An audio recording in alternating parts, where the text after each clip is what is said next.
హన్మకొండ జిల్లా కమలాపూర్ మండల కేంద్రంలో మల్కాజ్గిరి ఎంపీ ఈటెల రాజేందర్ హుజూరాబాద్ నియోజకవర్గ బీజేపీ కార్యకర్తలతో సమావేశం నిర్వహించారు. కామారెడ్డి డిక్లరేషన్ లో భాగంగా బీసీలకు 42% ప్రకటించి ఆ తీర్మానం సక్సెస్ చేయడంలో బీజేపీ కూడా పనిచేసిందన్నారు.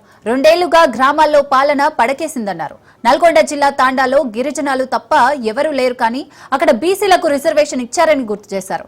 తప్పుల తడకగా బీసీ రిజర్వేషన్లు ప్రకటించి గందరగోళానికి గురి చేస్తున్నారన్నారు.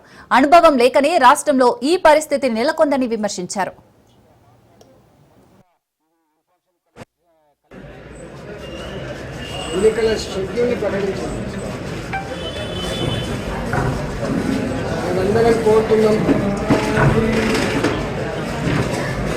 కామారెడ్డి డిక్లరేషన్ లో భాగంగా బీసీలకు స్థానిక సంస్థలలో 42% రిజర్వేషన్ ఇస్తామని చెప్పిందో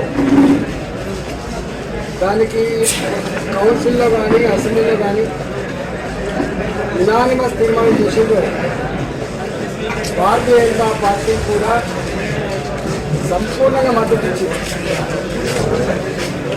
ఆ తీర్మానాన్ని సక్సెస్ చేయడంలో మేమందరం కూడా అశ్రద్ధాలను వ్యక్తం చేస్తాం. ఎక్కడ 42% విరుద్ధమైనది కాదు.